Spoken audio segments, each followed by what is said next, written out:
Madame, mademoiselle, monsieur, bonjour. Nous sommes aujourd'hui le 15 novembre 2007 et j'ai le plaisir de vous présenter le 29e numéro d'Entre nous soit dit, et qui se trouve être la 54e émission de Reichmann TV depuis quelques mois, ce qui prouve que notre rythme est toujours soutenu. Nous avons, nous Français, maintenant un très grand motif de fierté, nous allons sauver la planète. Nous le savons depuis le Grenelle de l'environnement, et je lance l'idée que nous puissions, afin de célébrer cette immense victoire par anticipation, défiler tous ensemble sur les Champs-Élysées, 60 millions, plus les 2 ou 3 millions de Français d'outre-mer. Cela fera une excellente occasion de nous serrer les coudes face à un monde qui n'aime pas notre façon d'être, et il y a toutes les raisons de ne pas nous aimer, car nous sommes les meilleurs et les plus forts. Voilà donc le sujet de cette émission pour lequel nous avons invité Christian Gérondeau. Bonjour Christian Gérondeau. Bonjour. Vous êtes le grand spécialiste mondial des transports, mais ce n'est pas à ce titre que vous êtes invité aujourd'hui, mais à celui de spécialiste que vous êtes également devenu de l'écologie. Et vous venez de publier aux éditions de Albin Michel, Écologie, la grande arnaque. Alors, comme titre modéré, ça se pose un peu là, effectivement, les dés sont jetés d'entrée de jeu. C'est un livre absolument fascinant parce que, enfin, on comprend que l'écologie est réellement une tromperie extraordinaire. Alors, non pas sur le fond, car le souci de la planète, vous l'avez vous-même exprimé dans votre livre, mais il se trouve que les moyens que l'on nous propose pour parvenir à la sauver, paraît-il, ne sont pas du tout ce qu'il faudrait. Alors, qu'est-ce qui vous a poussé d'abord à prendre de front cette écologie dont on nous dit qu'elle est finalement le moyen le plus extraordinaire de nous permettre de vivre heureux, vieux et sans aucun problème pendant je ne sais combien de décennies ou de siècles? Ah bien, il y a des problèmes écologiques. La question n'est pas de les nier, mais ce que j'explique, c'est que les solutions que nous mettons en œuvre à l'instigation des écologistes sont des fausses solutions. Et l'une des raisons, il y en a beaucoup, et je pense qu'on va en débattre au cours de cet échange, l'une des raisons d'abord, c'est que nous, Français, nous sommes 1% de la planète, et surtout nous sommes déjà de loin les meilleurs. Il faut savoir qu'un Français, c'est 6 tonnes de gaz carbonique par an, un Allemand 10 tonnes, un Américain 20 tonnes. Donc nous sommes de loin ceux qui produisons le moins de ces fameux gaz à effet de serre qui peuvent effectivement menacer la planète. Et donc, nous attaquer, nous, à ce qui se passe en France, c'est évidemment pas la solution. Quand on sait, par exemple, que la Chine met en service chaque semaine une centrale à charbon de grande puissance, et tous les efforts que nous pouvons faire, nous, finalement, ne nous tirons à rien, puisque la solution du problème n'est pas chez nous. Et c'est pour ça, entre autres choses, que je parle d'arnaque.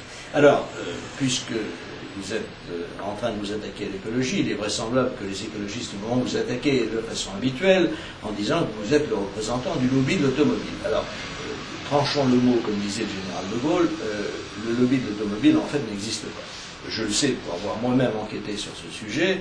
Vous êtes en effet le président de la Fédération française des automobiles clubs, mais votre immense lobby a en tout et pour tout une secrétaire, si j'ai bien compris la façon dont vous êtes organisé. Donc il n'y a pas réellement de lobby de l'automobile, et c'est si vrai que s'il y en avait un, eh bien, il y a bien longtemps qu'un certain nombre d'écologistes auraient été renvoyés à leurs chères études pour justement le nombre de stupidités qu'ils profèrent. Alors, pouvez-vous nous expliquer ce que sont vraiment les lobbies en présence? Les lobbies en présence, c'est absolument l'inverse de ce qu'on peut croire. Vous avez, par exemple, lorsqu'on parle de transport, la SNCF, la RATP, toutes les industries ferroviaires qui représentent au total des centaines de milliers de personnes et qui ont des services de communication très étoffés. Alors on pourrait se dire, l'industrie automobile aussi doit avoir ces mêmes services de communication, ce qui est vrai, mais ce sont des services commerciaux. Et lorsque l'on regarde le poids dans l'opinion publique de la communication des différents systèmes de transport, on s'aperçoit que nous sommes entièrement sous l'influence des services que j'appellerais de transport public et de transport ferré, et qu'il n'y a pas en face de véritable contre-pouvoir. Alors, ça me paraît un peu étonnant, parce que tout le monde a une voiture, et c'est vrai que globalement, notre système de transport repose sur l'automobile. Mais il faut bien voir que quand on entend les discours, on entend priorité au transport en commun, priorité au transport ferroviaire, priorité au ferroutage, Alors que les usagers, eux, ont choisi, mais ils ont choisi l'inverse. Les usagers, pour 9 déplacements sur 10, utilisent leur voiture. Pour transporter les marchandises, on sait très bien qu'aujourd'hui nous sommes à l'époque du 24 heures chrono, du 48 heures chrono, autrement dit on veut être livré très vite, et ça se fait forcément par camion. Et donc nous avons cette situation tout à fait paradoxale que la politique des transports a deux faces, celle des usagers qui ont choisi la voiture et le camion, et celle des pouvoirs publics qui, sous l'influence notamment de véritables lobbies, vous disent qu'il faut toujours donner la priorité au transport en commun et la priorité, par exemple, au transport ferroviaire ou par canal. Donc nous avons cette situation qui n'est pas spécifiquement française, qui est également européenne, d'une politique officielle qui n'a pas de résultat, parce que bien entendu les gens continuent à utiliser leur voiture. Et ce qui est le plus curieux d'ailleurs, c'est quand on demande l'opinion de nos concitoyens, ils sont pour la priorité au transport en commun, à 95%. Mais tout de suite après avoir dit ça, ils reprennent leur voiture. Donc nous avons cette situation assez curieuse. Mais je ne voudrais pas qu'on se limite au domaine des transports, parce qu'en réalité le livre qui est l'objet de notre réunion va bien au-delà du domaine des transports. Cependant, un dernier mot sur les transports.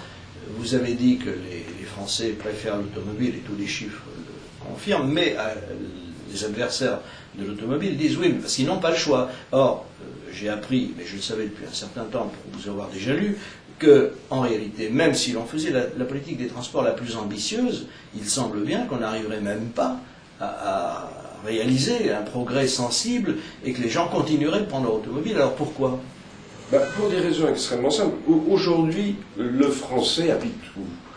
Il habite en banlieue, il habite même en grande banlieue assez souvent, en zone rurale également, c'est-à-dire dans des endroits où il n'y aura jamais de réseau de transport en commun, comme il peut y en avoir au centre de Paris. Et le problème, c'est que tout le monde pense au centre de Paris ou des grandes villes lorsqu'on parle transport, sans se rendre compte que c'est tout simplement impossible de couvrir la France d'un réseau qui est la densité qui est acceptable et qui est même souhaitable dans le centre des grandes villes. On confond le centre des villes, où habitent, disons, 10% des Français, avec les zones périphériques et les zones rurales, où habitent 90% de la population. Pour 90% de la population, il n'y aura jamais de choix. C'est l'automobile qui répond le mieux aux besoins. Il faut savoir qu'un déplacement en France, c'est en moyenne 10 km. 10 km, on ne va pas les faire à pied, on ne va même pas les faire en vélo, parce qu'il faut revenir.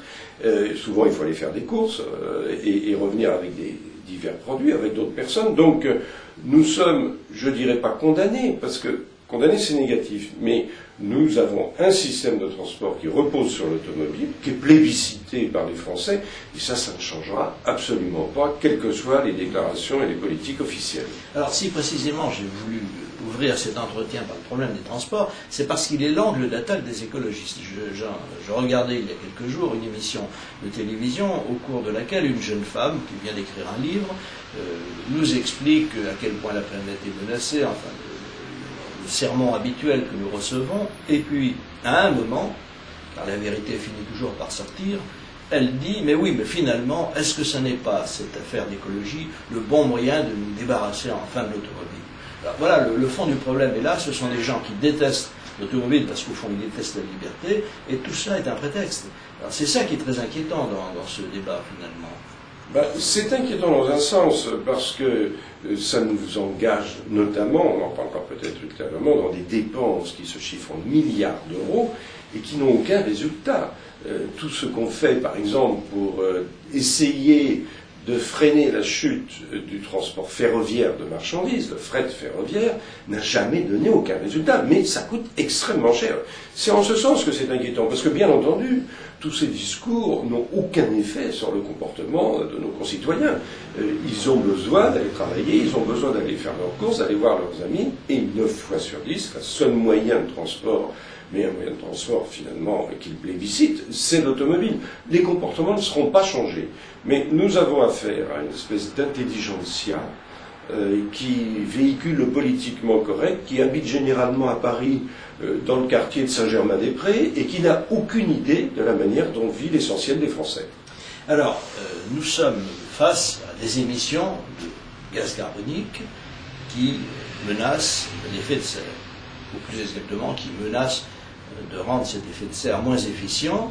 Alors pouvez-vous nous expliquer d'abord ce qu'est l'effet de serre? Est-ce que c'est vraiment quelque chose de dramatique ou est-ce que c'est quelque chose de bénéfique? Je dirais, tel que la nature l'a créé, l'effet de serre, c'est bénéfique. Sans ça, nous ne serions pas là. Sur la planète, il ferait probablement moins 20 degrés de moyenne. Il n'y aurait même peut-être pas du tout de vie sur la planète. Donc l'effet de serre, c'est quelque chose qui, au départ, est bénéfique. Simplement, un excès conduit parfois à quelque chose de négatif. Pourquoi parle-t-on d'excès? C'est parce que depuis l'ère industrielle, l'humanité a utilisé des carburants, charbon, puis ensuite pétrole, gaz naturel, qui avaient été accumulés dans le sous-sol de la planète. Et en les brûlant, ces carburants dégagent du gaz carbonique qui vient s'ajouter à l'effet de serre naturel.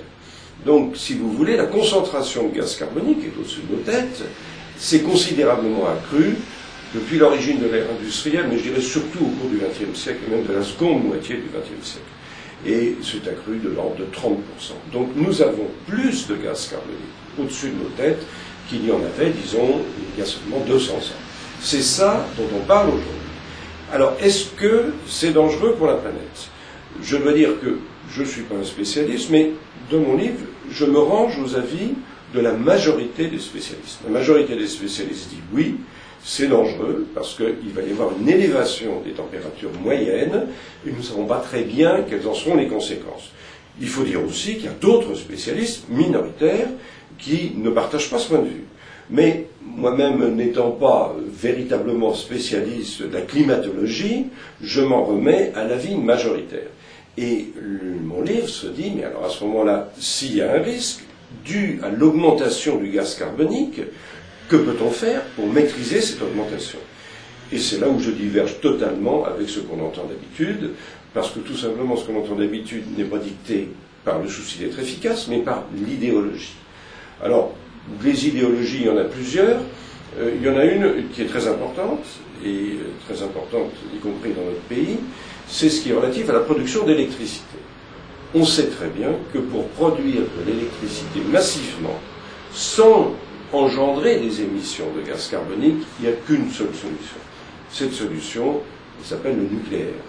Il n'y en a pas d'autres, il y en a qui sont marginales, mais tous les gens sérieux vous disent non, il n'y a qu'une seule méthode, si on veut avoir beaucoup d'électricité dont on a besoin, sans créer des émissions de gaz carbonique, il faut recourir au nucléaire. Mais le problème, c'est que les mêmes écologistes qui vous disent attention, l'effet de serre est en train de tourner à la catastrophe, la planète est menacée, s'opposent au nucléaire. Et donc là, on a quelque chose qui est totalement incompréhensible, parce que le nucléaire, en réalité, ne présente pas de danger. Il y a plus de 30 pays qui, aujourd'hui, ont des centrales nucléaires, et tout ça se passe sans qu'il y ait jamais eu véritablement de victimes, sauf à Tchernobyl. Et Tchernobyl, c'était des centrales soviétiques, qui ne répondaient pas du tout aux normes des centrales occidentales. Donc, on a là un moyen de transport, de fabrication d'électricité, qui est sûr, qui est économique, parce que finalement c'est économique, mais auquel les écologistes s'opposent avec acharnement. Et c'est une de leurs idées fixes. Et donc, on est là en plein délire, parce que la production de gaz carbonique par les centrales électriques, c'est près de la moitié de la production d'origine humaine. C'est donc évidemment le centre du problème. Et les mêmes qui dénoncent le risque lié à la production de gaz à effet de serre, de gaz carbonique, s'opposent à la seule solution. Mais ils s'y opposent tellement qu'en Allemagne, où ils ont été au pouvoir, ils ont imposé l'arrêt progressif des centrales nucléaires. Que fait l'Allemagne?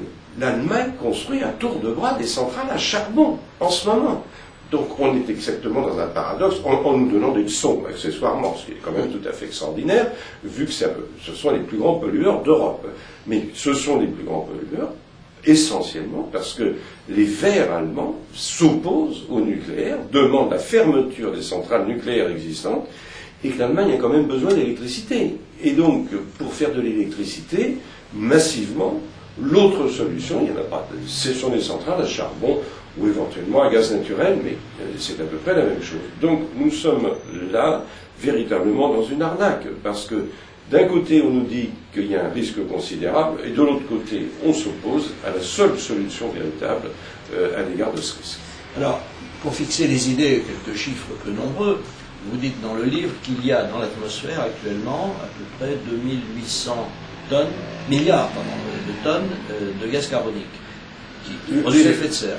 Absolument. Et donc, cet accroissement, ce chiffre à peu près 800 milliards au cours des 2 derniers siècles, et, chiffre très important, nous produisons chaque année 30 milliards de tonnes de gaz carbonique supplémentaires. Donc ça fixe quand même des idées, c'est pas dans 8 jours, même en supposant qu'on reste dans la même progression, ça n'est pas dans 8 jours que la planète va étouffer sous le gaz carbonique. Nous avons affaire à un phénomène extrêmement lent, d'une inertie considérable. C'est pour ça quand on nous dit qu'il y a urgence, là aussi, c'est une arnaque. Bien entendu, il n'y a pas urgence, il y a urgence à s'occuper du problème, mais il n'y a pas urgence à mettre en œuvre des solutions dans la mesure où tout ce qui va se passer dans les 50 prochaines années est pratiquement déjà figé. Il faut le savoir. Pourquoi? Parce qu'il y a cette inertie considérable que vous évoquiez, près de 3000 milliards de tonnes de gaz carbonique dans l'atmosphère. Et encore une fois, heureusement, qui nous protège. Sans ça, nous aurions, je le répète, moins 20 degrés en moyenne sur la Terre. Et ce que nous ajoutons chaque année, c'est 1%, et encore, même pas, puisque la moitié est fort heureusement absorbée par les océans. Donc, nous ajoutons 1,5% chaque année. Donc, on voit bien que ce phénomène est extrêmement lent, c'est une inertie considérable, et que ceux qui nous disent qu'il faut agir tout de suite cette année, l'année prochaine, nous trompons. Ce qui va se passer au cours des 50 prochaines années est pratiquement déjà figé. Alors, il faut espérer que les prévisions les plus catastrophiques ne se réalisent pas, ce qui est tout à fait possible, mais ça c'est l'avenir qui le dira. Mais de toute manière, ce que nous allons décider aujourd'hui aura de l'effet aux alentours de l'an 2100, de manière concrète. Donc c'est une raison de plus pour se donner le temps de réfléchir, d'engager beaucoup plus qu'on ne le fait actuellement des recherches massives sur les méthodes de réduction des émissions de gaz à effet de serre, et de ne pas sonner le tocsin en faisant croire que ce que nous allons décider maintenant aura des répercussions immédiates. Pas du tout. Nous avons affaire à un phénomène extrêmement lent. Alors j'ajoute qu'en ce qui concerne notre propre pays, là nous arrivons un peu aux limites du ridicule, parce que nous-mêmes nous émettons, nous sommes des bons élèves, je le rappelle, 6 tonnes par habitant, le calcul est vite fait, disons 360, pour avoir un chiffre rond, millions de tonnes par an. Si nous faisons des efforts absolument gigantesques et qui coûteront extrêmement cher, nous pourrons peut-être réduire de 20%, c'est-à-dire gagner dans les 60, mettons 80 millions de tonnes d'émissions. Donc nous diminuerons, si nous agissons avec beaucoup d'efficacité, de 80 millions de tonnes les émissions de la planète. Alors, ça peut faire beaucoup quand on ne connaît pas véritablement les ordres de grandeur. Il faut savoir qu'une seule centrale à charbon, c'est 8 millions de tonnes. Et que la Chine, je le répète, en met en service 1 par semaine. Donc, si nous dépensons des dizaines, sinon des centaines de milliards d'euros, nous allons réduire les émissions de la planète de l'équivalent de quelques centrales à charbon chinoises ou allemandes, d'ailleurs. C'est-à-dire que ça ne servira à rien. Il faut bien voir que la seule manière d'agir avec efficacité, ce serait que la planète entière se mobilise. Pas la France c'est 1%, mais la planète entière, et d'abord 3 pays, et 3 pays seulement. Les États-Unis, qui sont un peu plus de 20% des émissions de l'ensemble de la planète. La Chine, qui vient de dépasser les États-Unis, c'est-à-dire qui est près du quart des émissions de la planète, et l'Inde, qui n'en est pas encore là, parce que l'Inde c'est encore économiquement relativement peu développé, mais qui est en train de suivre la Chine. Donc ce sont ces 3 pays, et ces 3 pays seulement, qui ont la clé de la solution. Et si ces pays voulaient agir avec efficacité, que faudrait-il qu'ils fassent? Il faudrait qu'ils nous copient. Parce que ces 3 pays, leur principale source d'émissions, c'est la fabrication d'électricité. Et on revient donc à ce que nous disions tout à l'heure, la seule manière qu'auraient ces pays, c'est de s'engager vigoureusement dans des politiques de construction de centrales nucléaires, en tout cas dans des politiques qui visent à ce que dans 20 ans, dans 30 ans, ils fassent aussi bien que nous, c'est-à-dire qu'ils produisent leur électricité sans émettre de gaz carbonique. C'est là qu'est la solution. Et ce que nous pouvons faire en France, ça ne sert absolument à rien, ça nous coûtera extrêmement cher, parce que nous sommes dans la situation de quelqu'un qui a perdu un objet dans une rue sombre, c'est pas très bien nous, mais qui va la chercher sur le lampadaire qui est dans la rue d'à côté, parce que c'est le seul endroit où il voit clair. En réalité, nous pouvons toujours chercher sous nos propres lampadaires, comme nous émettons très peu, c'est pas chez nous qu'est la solution. Et c'est pour ça que ce qui s'est récemment passé, sous l'influence des écologistes, c'est une grande tromperie, pour pas dire une grande attaque. Alors précisément, il est intéressant de savoir si tout cela s'inscrit dans un phénomène réellement crédible ou pas. Alors, dans votre livre, il n'y a pas de négation du phénomène du réchauffement climatique. Je pense que vous êtes mis volontairement à l'abri de cette polémique qui, au fond, n'est pas facile à résoudre parce qu'on ne peut pas nier qu'il y ait un certain réchauffement. La véritable objection consiste à savoir si ce réchauffement est d'ordre humain ou d'ordre naturel. Et je rappelle à ceux d'entre nos téléspectateurs qui ne le sauraient pas, mais ils le savent tous, que les périodes de glaciation et de réchauffement se sont succédées au fil des millénaires et des millions et des milliards d'années sur la planète, et que si nous sommes là aujourd'hui en train de parler du réchauffement climatique, c'est grâce au réchauffement climatique. Car s'il n'y avait pas eu le réchauffement climatique et la fin de la glaciation, il n'y aurait pas eu l'éclatement du néolithique, au cours duquel, enfin, la population du globe, enfin, ou hélas, comme diront certains, a pu croître et embellir. Donc, vous vous êtes mis à l'abri, si je puis dire, non pas que vous ne vouliez pas le traiter, mais ce n'est pas vraiment le sujet de ce phénomène, vous ne le niez pas, mais vous niez les moyens qui sont effectivement proposés par certains. Alors, autre question, est-ce qu'il est vraiment crédible d'entendre, comme par exemple M. Hulot le dit, que quand il survole la planète, il se trouve face à une planète qui étouffe. J'ai, comme tout le monde, pris l'avion de temps en temps, il m'arrive encore de le faire, et ce que je vois quand on survole le monde, il y a partout des déserts et des océans. Et il y a quelques grandes conurbations, effectivement, qui dégagent pas mal de vapeur. Alors, est-ce que vraiment la planète absorbe tout cet excès de gaz carbonique ou pas? Parce qu'on peut vraiment s'interroger. Est-ce que c'est nous qui ne voyons rien, ou est-ce que c'est M. Hulot qui est extra-lucide? Écoutez, je pense d'abord qu'il faudrait remettre les choses en place. Qu'est-ce qui est important? Est-ce que c'est la planète ou est-ce que c'est les êtres humains qui habitent la planète? Et je crois que là, nous sommes un peu au cœur du phénomène, parce que pour certains, l'écologie est devenue une religion, avec une déesse qui s'appelle la planète. C'est pas le point de vue que je partage.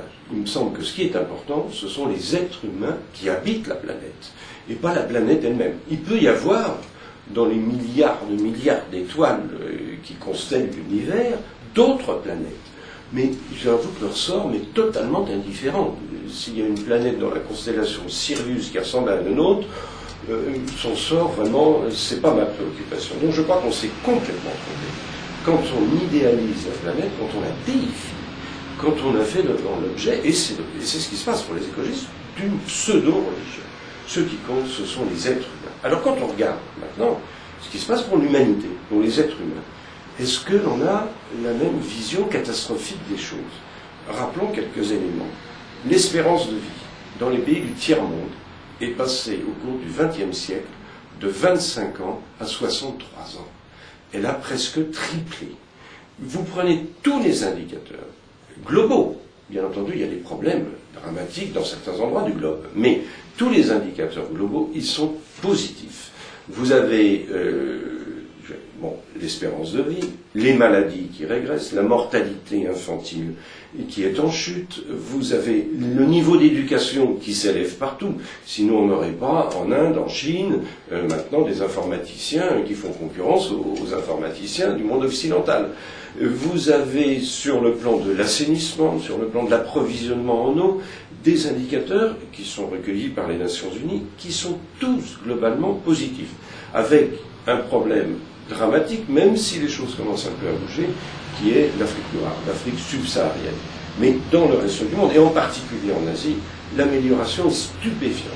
Donc, quand on a les deux plateaux de la balance, il y a des problèmes, on va en parler, pour la planète. mais pour l'humanité, il y a surtout en ce moment des solutions extraordinaires. J'ajoute d'ailleurs que dans les évolutions positives de l'humanité, il y a l'effondrement de la natalité. La démographie ne part pas du tout à la catastrophe. Est-ce que vous savez qu'en ce moment, en Tunisie, les femmes ont moins d'enfants qu'en France?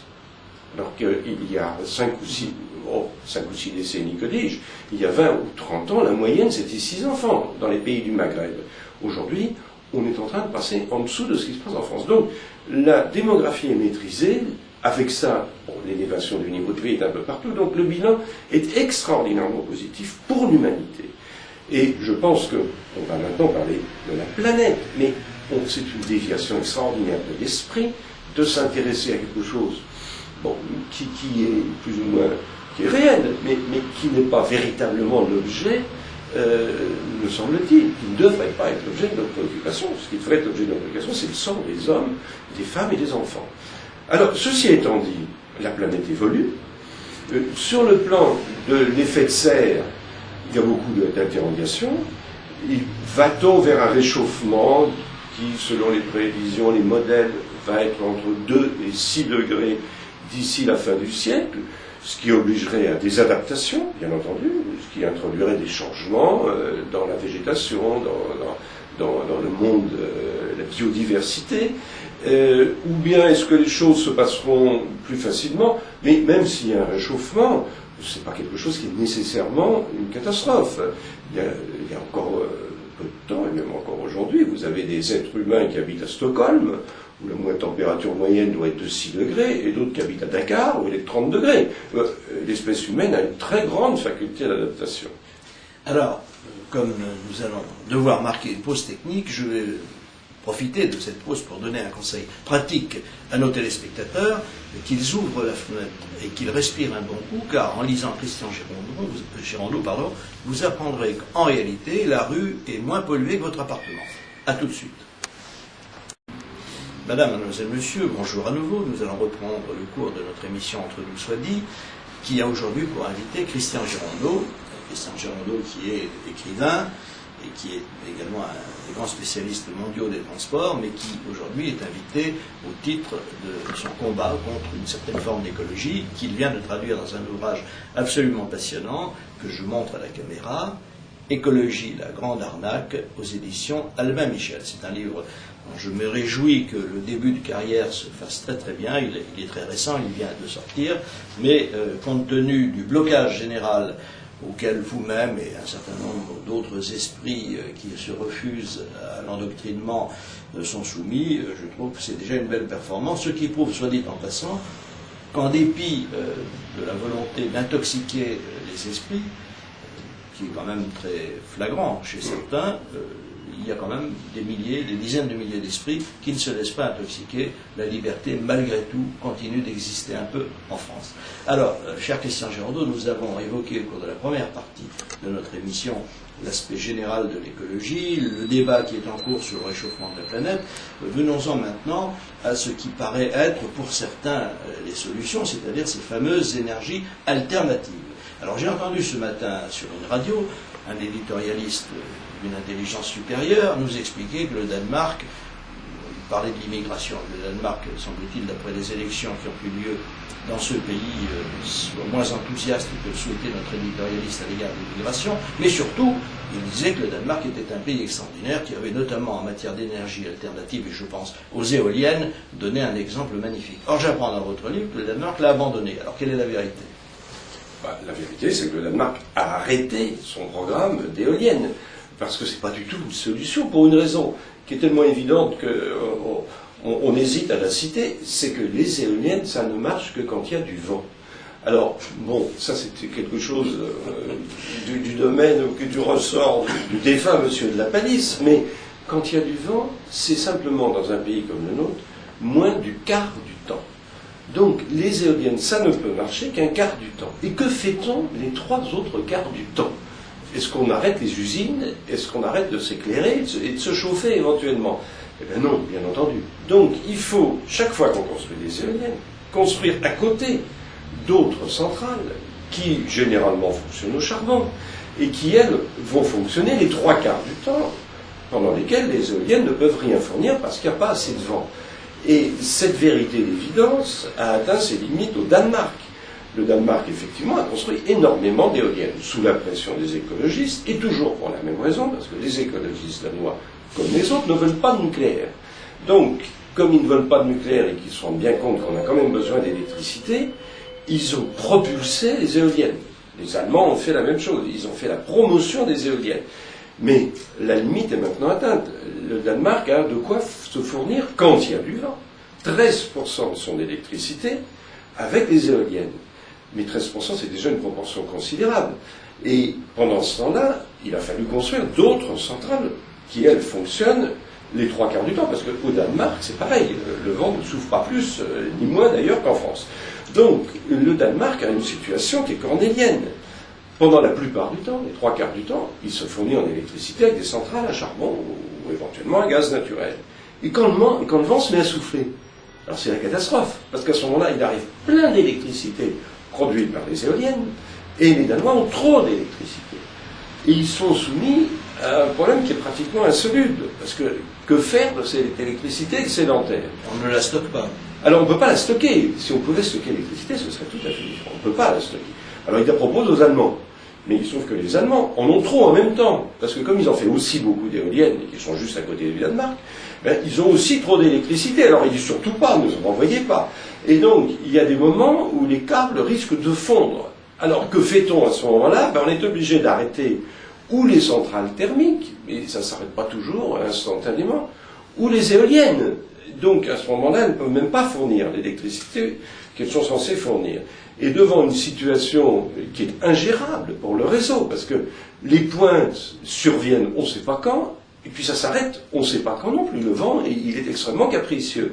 Les Danois ont décidé d'arrêter la construction d'éoliennes. Donc le pays qui nous est cité en modèle est exactement un contre-exemple. Il apporte la preuve que c'est absolument pas une solution, comme n'importe qui peut l'imaginer, avec une source d'énergie qui marche 1/4 du temps et on ne sait pas quand. Alors, autre souci des écologistes, développer les biocarburants. Alors, on a vu récemment, j'avoue que sur le coup ça m'a un petit peu surpris, je ne pensais pas que ça avait pris une telle importance, la crise de la tortilla au Mexique. Alors, les Mexicains aiment le maïs, c'est d'ailleurs de chez eux qu'il nous vient, et ils n'arrivent plus à se fournir en maïs en raison de la hausse des prix, parce que les Américains ont semé énormément de maïs afin de fournir des biocarburants. Alors est-ce que les biocarburants, en dépit de la crise de la tortilla, seraient la solution pour nous permettre de faire des progrès en matière de dépollution, ou plutôt de refus de pollution?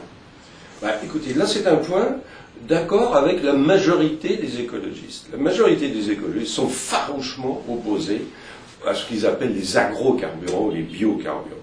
Alors pourquoi? Pour une raison d'abord qui est absolument fondamentale, c'est qu'effectivement, pour une partie de ces biocarburants, il y a concurrence entre la nourriture des êtres humains et la production de carburant. Dans certains États américains, aujourd'hui, plus de la moitié du maïs produit sert à faire de l'éthanol, c'est-à-dire un substitut d'essence, et non plus à nourrir l'humanité.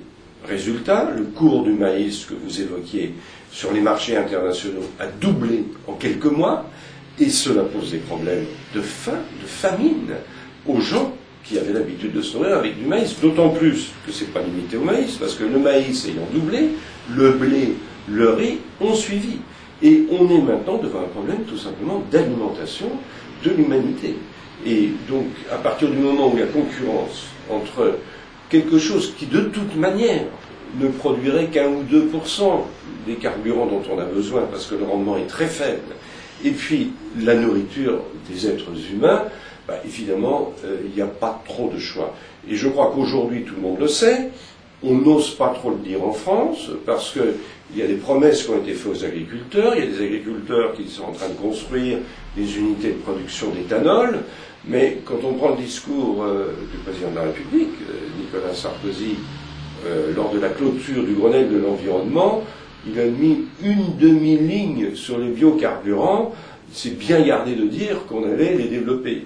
Il a simplement dit qu'on tiendrait les promesses. Bon, ce qui, évidemment, est un minimum de ce qu'on peut dire. Bon, donc, véritablement, là aussi, on a une fausse solution. Il faut savoir que pour alimenter les voitures françaises, il faudrait 2 fois la superficie de la France en biocarburant. Bon, c'est pour montrer que la faiblesse des rendements.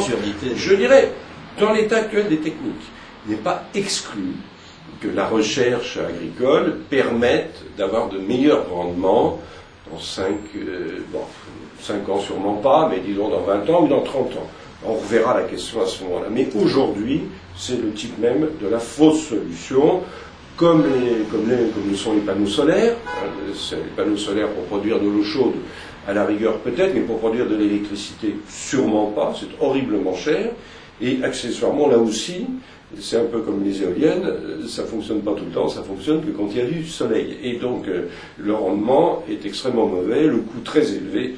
Donc, mais ça fait partie de cette mythologie qui refuse de voir la réalité. La réalité, c'est 2 choses.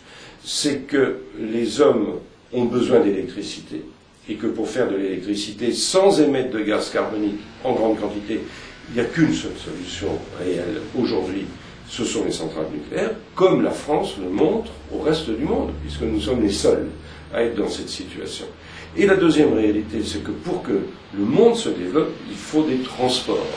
Et que ces transports reposent aujourd'hui et pour très longtemps encore, essentiellement sur l'usage du pétrole. D'ailleurs, il y a aujourd'hui l'essentiel du pétrole sert au transport. Il n'y en a presque plus qui est utilisé dans les industries. Donc, pour ne pas vouloir reconnaître ça, parce que les écologistes nous disent qu'il ne faut pas nous transporter, qu'il faut rester immobile, qu'il faut freiner, qu'il faut ralentir, eh bien, on a cette incohérence totale que je dénonce, et c'est pour ça que dans mon livre, j'appelle ça la grande arnaque, parce qu'on est dans un monde qui est quand même très intéressant. On nous explique d'un côté qu'il ne faut plus nous déplacer. Je fais d'ailleurs observer que tous les écologistes sont les premiers utilisateurs de la voiture et de l'avion, en expliquant qu'il faut renoncer à la voiture et à l'avion. Mais on sait très bien qu'ils parcourent le monde sans arrêt pour aller d'un congrès à un autre. Ça ne les gêne pas du tout. Mais, et en même temps qu'on nous explique que tout ça, ça ne peut pas durer et qu'on va se déplacer de moins en moins, vous apprenez qu'Airbus et Boeing engrangent des commandes d'avions comme ils n'en ont jamais engrangé. C'est-à-dire que le monde entier va s'équiper d'A320, d'A350, d'A380 et de Boeing équivalents, ce qui montre bien que le transport aérien, bien entendu, va continuer à se développer. Et puis, essayez d'expliquer aux Chinois qu'il faut qu'il n'y ait pas de voiture. Vous n'aurez pas beaucoup de succès, parce que l'industrie automobile chinoise est en train de devenir la première du monde. Alors précisément, j'ai appris quelque chose de très intéressant dans votre livre. Tout y est intéressant d'ailleurs, mais ça m'a particulièrement frappé. Les Chinois, notamment les habitants de Pékin, renoncent au vélo, pendant que nous, à Paris, nous y sommes condamnés, semble-t-il, mais ils s'équipent en automobile. Alors, est-ce qu'ils sont fous, les Chinois, ou est-ce que c'est nous? Écoutez, c'est nous. Moi, j'ai rien contre le vélo. Je trouve ça ni contre les Chinois, d'ailleurs. Ni contre les Chinois. Je suis plutôt français que chinois. Ben, en fait, j'ai rien contre les Chinois, bien entendu. Nous sommes maintenant le Global Village. Hein. Nous sommes le village mondial, nous sommes tous solidaires, plus qu'on n'a jamais été. Bien entendu. Mais les Chinois ont compris que l'économie moderne reposait sur le transport routier. D'abord sur le camion. Alors là, c'est pas pour l'avenir. L'industrie chinoise du camion est la première du monde, devant l'industrie américaine du camion et devant l'industrie de toute l'Europe du camion. Les plus grands producteurs et utilisateurs de camions du monde, ce sont les Chinois. Leur développement économique repose sur le camion et pas sur le chemin de fer. Le chemin de fer est minoritaire. Il faut savoir que le port de Shanghai, le nouveau port qui vient d'être construit sur un îlot d'ailleurs, à une trentaine de kilomètres du rivage, est uniquement desservi par une autoroute et pas par chemin de fer. Parce que le camion, c'est plus efficace. Alors, ça ne fait pas plaisir probablement à certains d'entendre ça, mais c'est la réalité. Savez-vous qu'en France, 97% du transport de marchandises, 97% se fait par camion, et 3% par chemin de fer. Et quant à la voie navigable, c'est 0 et quelques pourcents. Donc les Chinois ont compris que pour développer leur économie, il fallait miser sur la route, sur le camion et sur la voiture. Pour vous donner une idée de la manière dont ils ont compris ça, savez-vous que la Chine construit 5000 km d'autoroutes par an? 5000 km. Nous avons mis un demi-siècle pour en construire 10 000. Eux, c'est 5000 par an. Ils n'avaient aucune autoroute il y a 15 ans.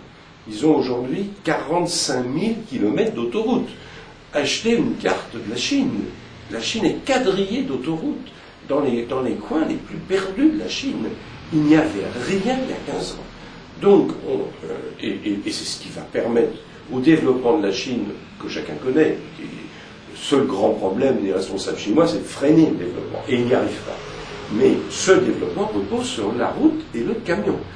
Les marchandises qui nous sont livrées, elles ont commencé à transiter en Chine sur le réseau autoroutier chinois. Alors ça, ils l'ont parfaitement compris, et ils ont compris également que pour le développement de leur ville, eh bien, il fallait que les Chinois aient des voitures, parce que c'est un gain de productivité considérable qui en résulte, un déplacement de personnes, je ne parle pas des marchandises c'est par camion, mais un déplacement de personnes qui, sans voiture, va demander 1 heure, en voiture, va demander 20 minutes. À condition d'avoir les routes qui vont avec, aussi, les rues qui vont avec. Eh bien, c'est ce qu'ils sont en train de faire. Pékin est en train de boucler sa 6e rocade autoroutière. Il n'avait rien il y a 15 ans. Nous avons eu nos premières autoroutes il y a 50 ans. Nous n'avons toujours pas bouclé notre 2e rocade autoroutière. Pékin est en train de boucler sa 6e rocade autoroutière, et bien entendu, il y en a une 7e qui est prévue. Alors, pour illustrer ce point de vue et ce fait, il y a une anecdote qui est quand même très significative. Au cours d'un de vos voyages en Chine, vous discutez avec un responsable chinois, un ministre, si je me souviens bien, et vous lui expliquez que nous allons enfin boucler en France un tunnel autoroutier extraordinaire à 2 niveaux. Et quelle n'est pas votre surprise, quelques temps plus tard, je vous laisse raconter l'histoire. Oui, c'est tout à fait étonnant. Nous allons boucler notre seconde rocade autoroutière, j'en parlais un instant, qui s'appelle A86. Et encore une fois, ça ne fait que 50 ans que nous attendons qu'elle soit terminée. Nous allons la boucler du côté de Versailles avec un tunnel à 2 niveaux. Généralement, dans un tunnel, il n'y a qu'un seul niveau de circulation. Là, il y a 2 niveaux de circulation. C'est un tunnel qui sera réservé aux voitures et aux petites camionnettes. Mais évidemment, quand il y a 2 niveaux de circulation, on peut faire 2 fois 3 voies. Par chaque niveau, il y a 3 voies de circulation. C'est-à-dire au total 6 voies de circulation dans un seul tube, alors que dans un tunnel habituel, il y a 2 voies de circulation. Donc évidemment, c'est beaucoup plus intéressant. J'explique ça au responsable chinois, grand patron chinois de la ville de Shanghai, qui me dit « c'est pas possible que vous fassiez ça ». Mais je dis « si ». Et regardez, on va vous inviter à une inauguration dans quelques années. Ah, il me dit. Puis j'ai appris que le lendemain, il avait convoqué tous ses services. Et 4 ans après, j'ouvre une revue et je vois qu'on vient d'inaugurer à Shanghai le premier tunnel au monde à 2 niveaux de circulation. Donc, entre l'idée et l'inauguration, il y avait eu très peu de temps. Alors je me suis dit, ben, ils ont fait ça en 4 ans. Nous, on va avoir mis 20 ans pour faire ce tronçon. Ben, je m'étais trompé. Il y a 1 an qu'il était en service. Ils ont fait ça en 3 ans. Alors, maintenant, quand vous allez à Shanghai, vous traversez la grande rivière, la Huangpu River, par un tunnel à 2 niveaux de circulation. Et ils ont mis 3 ans pour faire ce que nous mettons à faire en 20 ans. Il faut dire qu'entre-temps, on avait eu des recours innombrables contre le projet, c'est parti à Bruxelles, c'est revenu. Enfin, c'est un miracle que ça se fasse. Mais il nous a fallu 20 ans là où les Chinois ont mis 3 ans. Alors, pour rebondir sur le propos que vous teniez il y a quelques instants sur les livraisons qui se font essentiellement par camion, on pourrait vous reprocher, une fois de plus, dans le même esprit que celui que j'évoquais pour la première partie, de dire au fond que c'est par camion parce qu'on n'a pas le choix et que s'il y avait des livraisons par train, tout irait beaucoup mieux. Alors, je vais me risquer simplement à une toute petite parodie de Fernand Reynaud. Bonjour Madame la Crémier, bonjour Monsieur le Crémier, etc. Alors, c'est une brave dame qui vient voir son épicier. Bonjour Monsieur l'épicier, je voudrais 2 yaourts. Et l'épicier leur répond, ah Madame, il n'y en a pas, il y en aura dans 8 jours. Il dit, comment? Oui, et encore, soyez contente, car la SNCF, par laquelle désormais transitent tous les yaourts, a décidé, promis, qu'il n'y aurait désormais non plus 15 jours de délai de livraison, mais 8 jours. Soyez heureuse. Enfin, c'est quand même assez extraordinaire. Et ça, je l'ai appris également par la démonstration que vous faites dans votre livre. C'est extraordinaire. Il n'est pas possible de faire autrement. Alors, nous n'aimons pas les camions parce que quand nous partons en vacances ou quand nous circulons, nous les croisons, mais il pourrait y avoir des moyens d'y échapper. Ben, oui, c'est tout à fait étrange. Là aussi, il y a unanimité de nos dirigeants et de l'opinion publique. Tout le monde est pour le transport des marchandises par chemin de fer. Nous avons des sondages là-dessus, c'est du 97% d'approbation. Et puis, après avoir fait cette belle déclaration, tout le monde va chez son crémier ou dans le supermarché du coin, qui évidemment est alimenté par camion, parce que à cause des produits frais, et puis même tout simplement parce qu'il n'y a pas de raccordement ferré, que je sache, au supermarché en France. Et puis il n'y en aura jamais dans mon quartier, ni dans les centres-villes, ni dans la périphérie. C'est complètement utopique, mais on ne s'en rend pas compte. Et c'est vrai que le délai moyen d'acheminement par train, c'est 2 semaines. Et que aujourd'hui, tout le monde exige d'être livré dans les 24 heures. Et finalement, ça ne peut se faire que par camion. Donc nous sommes au compte de l'illogisme. Nous sommes pour les transports en commun, puis nous prenons la voiture. Nous sommes pour le transport des marchandises par voie ferrée, et nous exigeons en réalité d'être desservis par camion. Les exemples, tout le monde peut les avoir. J'en ai eu un il n'y a pas très longtemps. J'étais assis sur un fauteuil, et mon fauteuil s'est cassé. Bon, c'est des choses qui arrivent, le dossier a basculé, impossible de le remettre debout. Bon, j'ai appelé mon assistant, je lui ai dit, vous avez un catalogue? Il m'a dit, bah oui, ça tombe bien, j'ai un catalogue. J'ai choisi un modèle de fauteuil, c'était le vendredi. Et le lundi matin, je suis arrivé à mon bureau, 1 heure après, le fauteuil était là. Eh bien, qu'est-ce qui s'était passé? Il s'était passé qu'évidemment, il était parti d'un entrepôt, je ne sais pas s'il était parti le dimanche, ou peut-être le lundi matin à 3 ou 4 heures, parce que ces gens-là, ils travaillent beaucoup, ils travaillent la nuit. Et puis, il est arrivé à mon bureau, pratiquement le lendemain du jour où je l'avais commandé. Et ça n'étonne personne. Mais simplement, on ne réfléchit pas une minute que ça, ce n'est possible que parce que le matériel, en l'occurrence le fauteuil, a été acheminé par la voie routière. Et les industries, elles font exactement la même chose. Les industries aujourd'hui fonctionnent à ce qu'on appelle en juste à temps. Ça veut dire qu'on n'a plus de stock. Les chaînes de montage, n'importe quoi, que ce soit des téléviseurs, des voitures ou n'importe quel appareil, sont alimentés en pièces détachées quelques heures avant le montage et en fonction de la demande. Et les supermarchés, c'est la même chose. Quand vous passez à la caisse, il y a un enregistrement automatique qui se fait, qui détecte que dans tel rayon, eh bien, on va manquer, je ne sais pas, d'eau d'Évian, ou de Videl, ou de Perrier, ou ce que vous voulez, qui passe la commande, et le fournisseur est obligé de livrer, lui, c'est même pas le lendemain. C'est dans un nombre limité d'heures. Et 2 heures, 3 heures après, hop, le camion arrive avec ce qu'il faut. C'est ce qu'on appelle le juste à temps, qui a complètement révolutionné le fonctionnement de nos économies sans qu'on le sache, et qui a introduit des gains de productivité absolument considérables. Autrefois, il fallait tout stocker. Alors je ne parle pas des produits périssables, pour lesquels c'était évidemment impossible, mais même les industries stockaient les pièces détachées, les éléments, les boulons, etc. Ils s'en perdaient des quantités considérables. Il y avait des frais financiers qui eux aussi étaient considérables. Tout ça, le juste à temps, ce qu'on appelle la production en flux tendu, l'a supprimé, et tout ça repose nécessairement sur les camions. Et même parfois sur l'avion, parce que quelquefois il arrive qu'on commande, si vous commandez un livre aujourd'hui, un livre en anglais, il est très probable que vous l'aurez dans les 48 heures, mais qui sera parti d'un entrepôt qui est quelque part dans le Minnesota, où vous ne savez même pas où, et qui l'aura gagné d'abord par camion, ensuite par avion, il sera arrivé à Roissy, et un camion vous l'aura livré en express, et vous aurez en 48 heures un livre qui vient de l'autre bout du monde. Ça n'étonne plus personne. Alors, dans l'histoire littéraire, il y a un ouvrage qui est particulièrement réputé, Tartuffe ou le faux dévot. C'est la pièce de Molière que tout le monde connaît.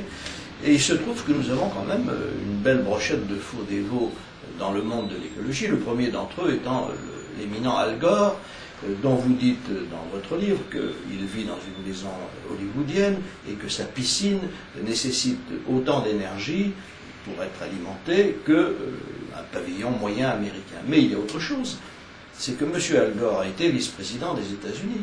Et le fameux protocole de Kyoto, il était appelé avec le président Clinton, quand il était vice-président, à le signer, il ne l'a pas fait. Alors, c'est quand même un petit peu surprenant. Oui, enfin ça, on ne peut pas le reprocher à Al Gore, parce que Al Gore s'était engagé sur la voie du protocole de Kyoto, et puis il y a eu un changement de gouvernement. Alors là, M. Bush... Il a eu de la chance. Il n'a pas été obligé de le signer. Il n'a pas été obligé de le signer. Donc ça, je ne reprocherai pas ça à M. Al Gore. Mais là où on est dans quelque chose qui n'est pas sérieux, c'est ce que vous venez d'évoquer. La maison d'Al Gore, c'est un palais auprès duquel le manoir de Scarlett O'Hara fait pâle figure. Et pour sa consommation d'électricité, il a besoin de 28 fois la consommation de l'Américain moyen. C'est-à-dire qu'à lui tout seul, il consomme autant d'électricité que 28 Américains moyens. L'Américain moyen en consommant déjà 2 ou 3 fois plus que le Français. Et après ça, il vous produit des films qui sont assez intéressants à regarder. Le film d'Al Gore, un grand numéro, je dirais de comique, non, pas ça, mais enfin un grand numéro de théâtre, finalement. Et à la fin, il vous dit quoi? Il vous dit, mais écoutez, allez, il faut que tout le monde s'y mette. Alors, réduisez votre consommation d'électricité. Prenez les transports en commun. Et lui, il consomme 28 fois ce que consomme l'Américain moyen, et il passe son temps à parcourir la planète à bord d'avions à réaction qui, que je sache, ne fonctionnent pas sans dégager un petit peu de gaz à effet de serre. Donc on est dans l'hypocrisie la plus totale. Et l'hypocrisie va d'ailleurs très loin parce qu'il vous explique, si vous lui dites ça, ah oui, oui, oui, mais je compense. Alors on compense en payant quelques dollars par gaz, par tonne de gaz carbonique qu'on a émise, pour faire des plantations à l'autre bout du monde, dont on ne sait jamais d'ailleurs très bien quel est l'impact. Mais c'était quand même, je dirais, un alibi assez facile, surtout quand on explique au vulgum pecus, à l'ensemble de la population, qu'il faut serrer la ceinture et faire des efforts, sans commencer par donner soi-même l'exemple. Mais ils sont tous pareils, hein. Tous les écologistes que je connais circulent en voiture.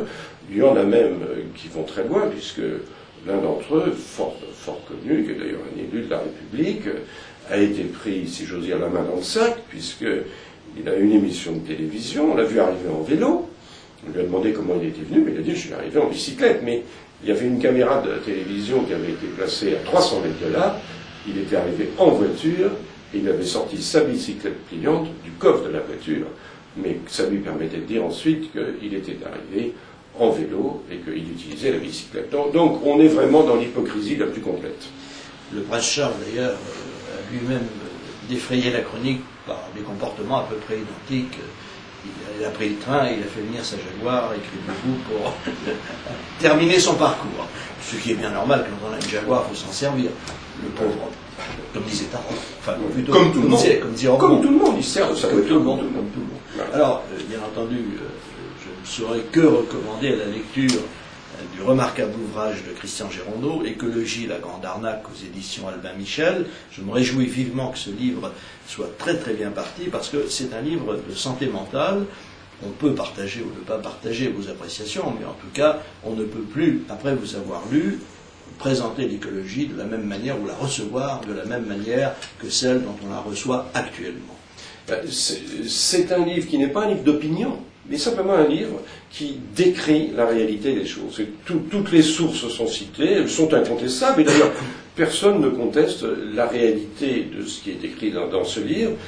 La difficulté, c'est d'arriver dans un pays comme le nôtre à vaincre le politiquement correct, à vaincre la déferlante de désinformation dans ce domaine comme dans bien d'autres. Eh bien, c'est à cet exercice redoutable que Reichmann TV essaye de s'attaquer avec, je pense, déjà un joli début de succès, puisque notre audience ne cesse de croître. Christian Gérondeau, merci de nous avoir fait l'honneur de votre présence et de nous avoir écrit pour nous tous un très beau livre, un livre passionnant. Madame, mademoiselle, monsieur, il me reste à vous souhaiter bon courage à tous. Je forme l'espoir de vous retrouver bientôt sur nos ondes et en attendant, soyez heureux, portez-vous bien et vive la France.